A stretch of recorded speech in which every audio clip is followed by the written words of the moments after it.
Buenas, buenas, saludos a todos. Estamos con la segunda parte de nuestra charla sobre Jesús como hijo unigénito de Dios, como hijo literal de Dios. Estamos con José Luis Gómez. ¿Cómo estás, José Luis? Dios te bendiga. Bueno, igualmente, Manuel, gracias. Vamos a continuar un poquito con lo que dejamos en el video anterior. Los que quieran pedirle el material a José Luis lo pueden hacer a través de ese correo electrónico, no solamente el material que estamos mostrando en pantalla, sino también otros materiales que él ha preparado como el paradigma trinitario en el adventismo. Y bueno, vamos a arrancar entonces con la segunda parte, con lo que nos queda para hablar acerca de la importancia que tiene este tema de, de ver a Cristo como realmente es, como el Hijo de Dios, y ver a Dios como quien realmente es, que es el Padre de Cristo, que es el Dios de Cristo, incluso como la Biblia lo llama, ¿no? Jesús dice, voy a mi Padre y a vuestro Padre, a mi Dios y a vuestro Dios. Entonces, tenemos que volver a esa enseñanza bíblica. Y bueno, te escuchamos, José Luis, para continuar aprendiendo. Bueno, eh, en la primera parte, en Manuel, pudimos ver eh, las expresiones que utiliza Juan, que no dan lugar a dudas, eh, de que ese Jesús, el Mesías, es el Cristo encarnado y cómo sale de Dios y viene a la tierra. Hoy vamos a ver especialmente citas del Espíritu de Profecía, que seguro que muchos hermanos desconocen, donde primero Elena White eh, explica también absolutamente sin ninguna duda este hecho. Y luego veremos también cuáles eran esos principios fundamentales que mantuvieron los pioneros durante esos 50 años y que la sierva del Señor dice que no se debe cambiar ni una jota ni una tilde. ¿Vale? Bueno,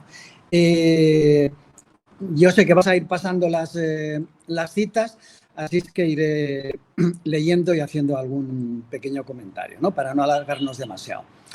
Dice, en Cristo se unieron lo divino y lo humano, el creador y la criatura, la naturaleza de Dios cuya ley había sido transgredida y la naturaleza de Adán, el transgresor, se unen en Jesús, el Hijo de Dios y el Hijo del hombre. Ahí vemos el Hijo de Dios encarnándose, las dos naturalezas de las cuales hablaba Elena White. Vamos con otra.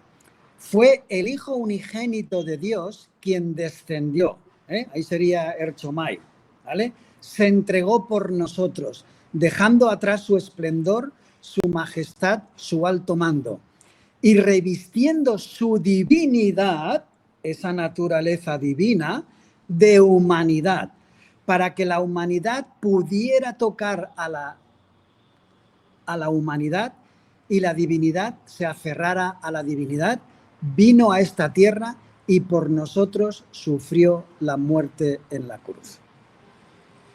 Otra cita. Las Escrituras declaran que Cristo es el Hijo de Dios. Desde la eternidad ha mantenido esta relación con Jehová. Antes de que se establecieran los cimientos del mundo, Él, el Hijo unigénito de Dios, se comprometió a ser el redentor de la raza humana si los hombres pecaban. Desde antes de la creación del mundo, ¿vale? Que ese es el motivo principal por el cual Lucifer tuvo envidia y ahí empezó la rebelión, porque no se le permitió a él formar parte de ese consejo al que solo el Hijo podía entrar en compañía del Padre. Aquellos que son obstinados, envanecidos por el orgullo y la vanidad, si bien no renuncian a su voluntad para estar en armonía con la de Dios, aceptan los engaños de los falsos profetas y se ven inducidos ¿a qué? a negarse a reconocer a Cristo como el Hijo de Dios. Esto lo escribió la sierva del Señor en 1894, a finales, en septiembre. Cuando en la plenitud de los tiempos el Hijo eterno del Dios infinito salió del seno de su Padre, otra vez aquí sería ejerchomai, ¿vale?, a este mundo, vino con la vestidura de la humanidad, revistiendo su divinidad de humanidad. El Padre y el Hijo, en consulta, decidieron que Cristo debía venir al mundo como un bebé y vivir la vida que los seres humanos deben vivir desde la infancia hasta la edad adulta, soportando las pruebas que les corresponden y al mismo tiempo viviendo una vida sin pecado, para que los hombres vieran en él un ejemplo de lo que pueden llegar a ser y para que él supiera por experiencia cómo ayudarlos en su lucha contra el pecado. Fue probado como el hombre es probado, tentado como el hombre es tentado. La vida que vivió en este mundo, los hombres puedan vivirla mediante su poder y bajo su instrucción. Las citas de Elena White no pueden ser más claras, ¿vale? Leamos otra de ella y pasamos a continuación a ver lo que pensaban los pioneros. Los pioneros que, como veremos, he intentado poner las revistas más emblemáticas de la Iglesia en esos tiempos, que era la Review and Herald y Señales de los Tiempos, que era en fin, la forma de transmitir los principios y en aquello que creían. Dice: los últimos 50 años, esto se escribió en 1905, no han empañado ni una jota ni un principio de nuestra fe tal como la recibimos. Con las grandes y maravillosas evidencias que nos dieron seguridad en 1844, después de transcurrida la fecha. Las almas que languidecen deben ser afianzadas y vivificadas por la palabra de Dios.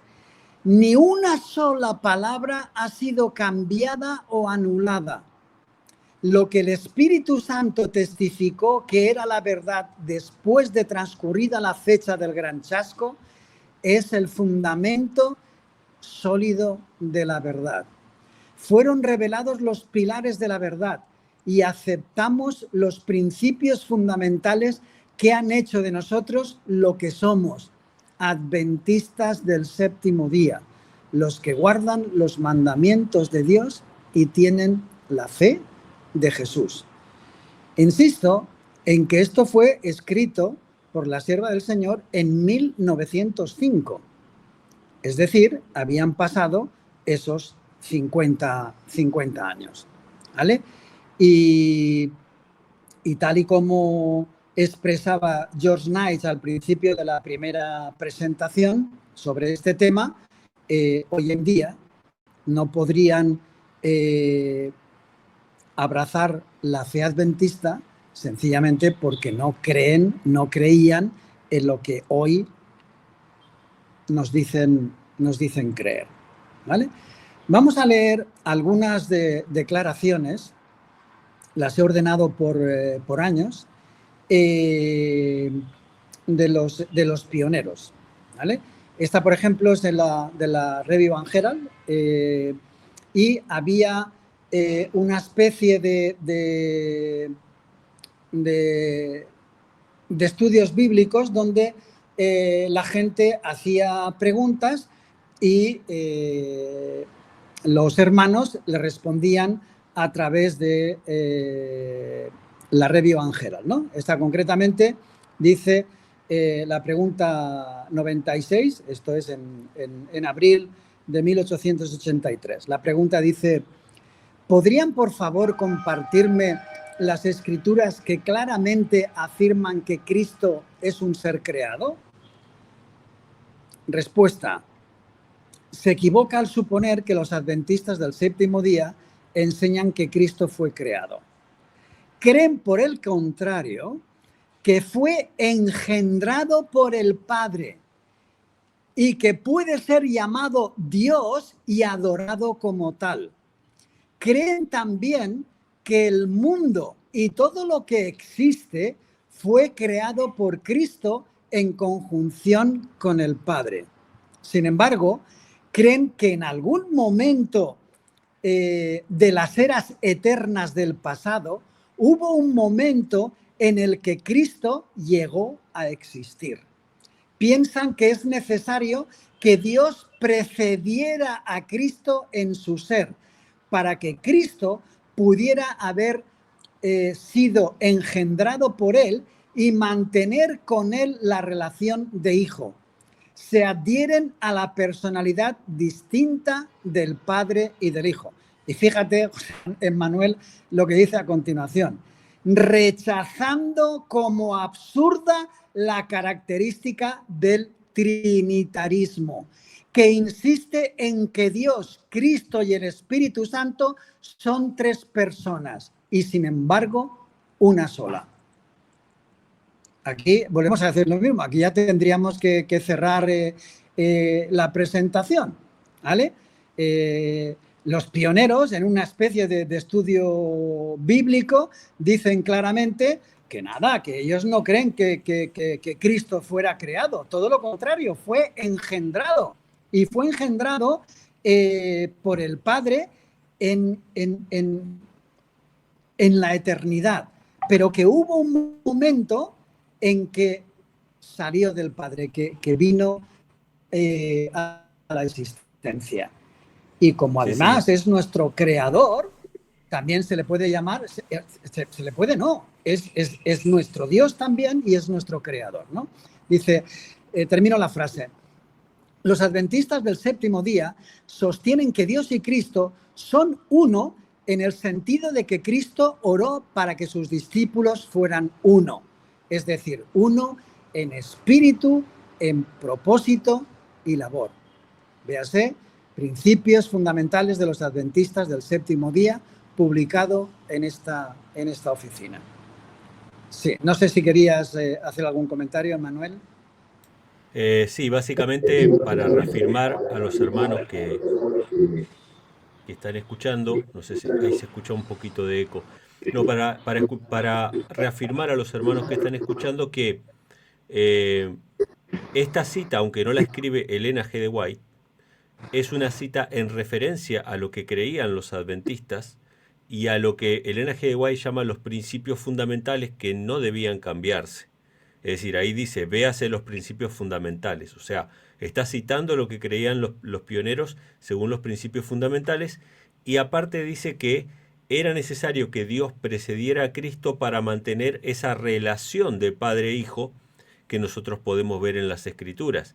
Y Elena G. de White utiliza esa misma palabra, que Cristo era el unigénito Hijo de Dios y que esa relación con el Padre, esa relación de hijo con el Padre, la tiene desde las edades eternas. Y acá también menciona que desde la eternidad ya Cristo era el Hijo de Dios. También dice que nosotros creemos que la unidad entre el Padre y el Hijo es en carácter y en propósito y en labor, dice, que es lo mismo que dice Elena G. de White cuando habla acerca de la unidad del Padre y el Hijo. Dice, el Padre y el Hijo son uno en carácter y en propósito, pero no en persona. Eso lo dice Elena G. de White.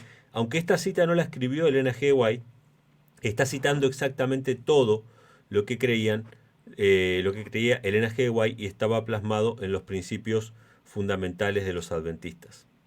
Claro, estoy poniendo estas citas en Manuel porque, insisto, era la plataforma oficial de la Iglesia para extender y para dar a conocer exactamente cuáles eran las creencias, esos principios fundamentales del movimiento adventista.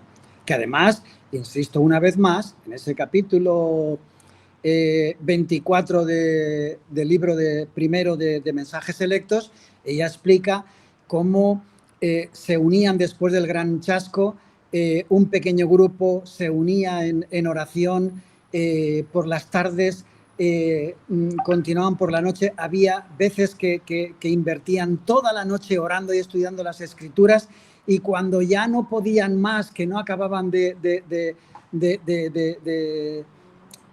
saber, de encontrar la solución, dice que entonces que ella entraba en visión y el Espíritu del Señor le mostraba la verdad. Y es a esas verdades, a esos principios fundamentales a la que ella se refiere durante esos 50 años después del gran chasco. Es que lo tenemos que entender. Ya digo que aparte por la Biblia se expresa perfectamente. Pero insisto, aunque sean de los pioneros, esta por ejemplo que voy a leer es de W.H. Little John, el pequeño John sería el apellido, ¿vale? Bueno, son todas, es una detrás de otra. Estas también de la Review and Herald. Nuestro Señor asumió el título de Hijo del Hombre por haber nacido de la Virgen. También fue llamado Hijo de Dios porque fue engendrado por Dios. En él se unieron la naturaleza humana y la divina. Por lo tanto, era apropiado que se le aplicaran títulos que en conjunto expresaran este hecho. De nuevo, Emmanuel, la cita no puede ser más clara, ¿no? Otra de Waggoner, ¿vale? Jesucristo, el primogénito de toda creación, Colosenses 1:15, ¿vale? Es el primogénito de toda creación, perdón. Esto demuestra una vez más el origen común de todas las cosas animadas e inanimadas. Jesús fue engendrado por el Padre antes de que existiera nada. Me llama la atención que es la única vez que le he visto, bueno, no es Elena White, ¿no? Utilizando la expresión Jesús en lugar de Cristo como engendrado por el Padre, ¿no? Jesús fue engendrado por el Padre antes de que existiera nada. Véase Proverbios 8, 22, 26. Él es antes de todas las cosas. Es el Hijo unigénito, sin el cual nada fue hecho. Juan 1:3. Porque en él fueron creadas todas las cosas, en los cielos y en la tierra, visibles e invisibles, sean tronos, dominios, principados o potestades. Todas las cosas fueron creadas por medio de él y para él. Y él es anterior a todas las cosas. Y en él todas las cosas subsisten o se mantienen unidas. Colosenses 1, 16, 17. Cristo es el Padre eterno, Isaías 9:6, de toda la creación, visible e invisible. Claro, ¿cómo podía ser Cristo co-creador con el Padre del universo y de la tierra y sin embargo ser hijo a partir del momento en que se encarna? Es que nos tenemos que cargar toda la Biblia. Cuando la Biblia habla de quién creó los cielos y la tierra, es muy, muy, muy clara. Es que no hay absolutamente ninguna duda. En los versículos, como acabamos de leer en Colosenses 1:16, en Hebreos, hay montones de versículos que lo declaran perfectamente, ¿no? Otra cita, esta de 1901. El Redentor del mundo no fue dado para ser el Hijo de Dios. Fue dado para convertirse en el Hijo del Hombre.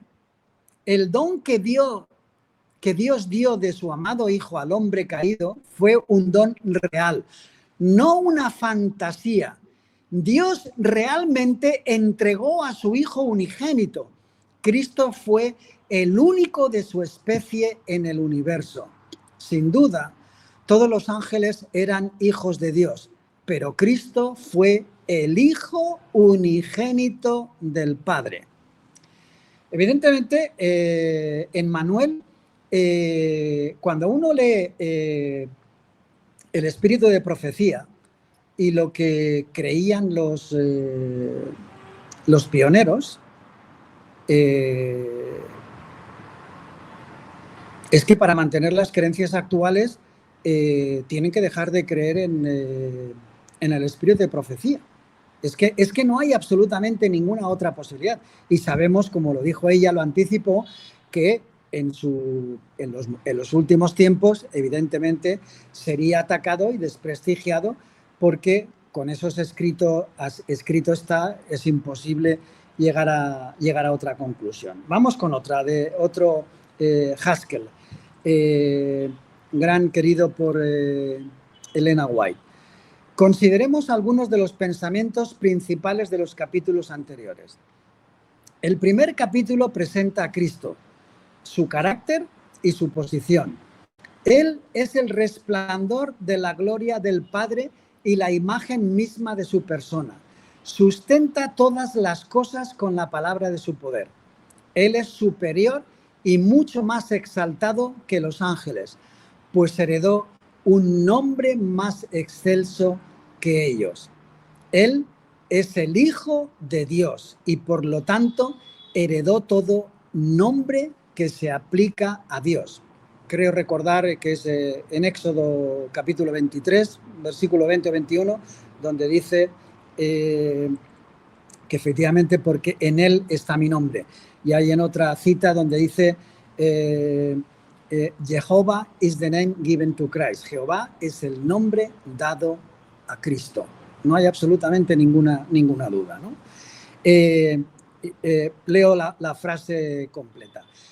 Él es el Hijo de Dios y por lo tanto heredó todo nombre que se aplica a Dios, el creador de los cielos y de la tierra. Él también es el creador y se le llama Dios. Tu trono, oh Dios, es por los siglos de los siglos. Además, tú, Señor, en el principio fundaste la tierra y los cielos son obra de tus manos. Aquí Cristo es presentado en igualdad con el Padre, no creado como los ángeles, sino como el creador de los ángeles, el gran yo soy, aquel que habita la eternidad. Así es como el apóstol nos introduce al tema del santuario. No se trata de tales o cuales dimensiones, del material del cual fue hecho el santuario terrenal, sino de Cristo, su ministro y del Padre, a quien pertenece el santuario. El sumo sacerdote es nuestro, pero el santuario es de Dios. Somos los adoradores en el santuario. Qué frase, qué sentencia, que por otra parte, o sea, es que encajan todas, como no podía ser de otra manera. ¿Cómo iban a publicar en la Review Angera o el Sign of the Times cosas que estuvieran en oposición a las mismas declaraciones de Elena White, donde ella además escribía continuamente, ¿verdad? Otra, en la Review Angera, en 1903. Para que el hombre caído pudiera identificarse con el Hijo de Dios, el Hijo de Dios se identificó con la humanidad. Él, que era el Hijo de Dios, se convirtió en el Hijo del hombre. Él, que era igual a Dios en las cortes celestiales, que era un hijo engendrado y no un ser creado, dejó su posición allí y se identificó con un orden de seres completamente diferentes. Nada más ni nada menos que el hombre caído con toda la carga de pecado, con toda la naturaleza que arrastraba, que ese es otro tema que tocas y que tal vez algún día incidamos en el mismo, porque es otra de las creencias completamente diferentes que se mantienen a lo que creían los pioneros, y la propia Ellen White reveló a su pueblo por instrucción del Señor. Cristo, W. Prescott, 1904, Review Angera de nuevo. Cristo era el resplandor de la gloria de su Padre, la irradiación de su gloria, porque ocupaba la relación de un hijo con el Padre. Él podía ser, para todo lo que está fuera del Padre, la manifestación radiante de la revelación de la gloria de Dios. Ningún ser creado podía hacer eso, pero él sí podía, porque era el Hijo unigénito. Así que el Hijo, no por nombramiento arbitrario, sino porque era el Hijo unigénito del Padre, podía ser el resplandor de su gloria. Por lo tanto, podía ser la imagen expresa de su persona, la misma imagen de su sustancia, naturaleza, la representación exacta de su propio ser. Lo que Dios, el Padre, el Dios de todos, es en realidad y verdad, su Hijo lo es real y verdaderamente. Y esto debido a la relación que existe entre el Padre y el Hijo. Aquí creo que podemos concluir. Podríamos sacar muchas más citas, Emmanuel, ¿vale? Pero con el título de estas dos presentaciones no deja absolutamente ningún lugar a dudas, ¿no? Real y verdaderamente, literal, el Hijo y el Padre son literales. No hay absolutamente ninguna duda. Para todos los adventistas que están interesados en este tema, sepan que se viene una oleada dentro de la iglesia adventista de propaganda en contra de esta verdad. Básicamente hay un libro que se está difundiendo mucho ahora, creo que es de T. Gibson, ¿no? Es Sí, Ty Gibson. Ty Gibson, escrito es... Se llama El Hijo de Dios, ¿no? Correcto. Bueno, ese libro básicamente se dedica a decir por qué Jesús no es el Hijo de Dios. El Hijo literal, el Hijo literal. Exacto, exacto. O sea, básicamente cuando se habla de que no es literalmente el Hijo de Dios, básicamente lo que hacen es decirte por qué Jesús no es el Hijo de Dios. Y si hay algo que Dios quería que entendiésemos, según el apóstol Juan, era que Jesucristo era el Hijo de Dios. Teníamos que entender eso. ¿Por qué teníamos que entender eso? Porque si no entendemos que Jesús es el Hijo unigénito de Dios, que era el único engendrado, no vamos a entender su amor, porque la Biblia dice que el amor de Dios se ve en que Él entregó a su Hijo unigénito. ¿Qué significa que entregó a su Hijo unigénito? Que entregó todo lo que tenía. No había otro como el Padre. No había otro ser divino que se sentara a su diestra o a su izquierda. No había otro. Era el único. Entonces, cuando el Padre entrega todo, el ser humano se ve inducido a entregar ¿qué? Al Padre. Todo. O sea, tú entregas todo porque Dios te entregó todo. Pero la Trinidad desfigura esto. Y va a haber una oleada de propaganda en contra de este mensaje. Así que guárdense estos dos videos que hemos presentado con José Luis. Ahí tienen el correo electrónico para comunicarse con él si desean tener más información o los documentos que hemos mostrado aquí. Hablen con él les puede pasar más información. Guarden estos videos, compártanlo con sus amistades, porque el zarandeo ya está sobre nosotros como pueblo. Falta muy poco para que esté sobre todo el mundo. Y solamente aquellos que tengan su casa edificada sobre la roca, que es lo que Pedro dijo, ¿no? Tú eres el Cristo, el Hijo del Dios viviente. Y Jesús le dice, sobre esta roca edificaré mi iglesia. Los que tengan su vida espiritual edificada sobre la roca resistirán la prueba, ¿sí? Hay una en relación a lo que estás diciendo, hay una declaración que a mí me impactó en Historia de la Salvación. Cuando después de la caída es Cristo el que tiene que entrar por tres veces, para convencer al Padre de que lo deje venir, encarnarse para salvarnos. Cuando uno entiende eso, entiende lo que significa ser el anticristo. Negar ese hecho. El enorme, ya no solo el sacrificio del Hijo, ¿verdad? El sacrificio que tuvo que hacer el Padre para entregarlo. Y que y lo que trata el diablo es precisamente de negar esta realidad.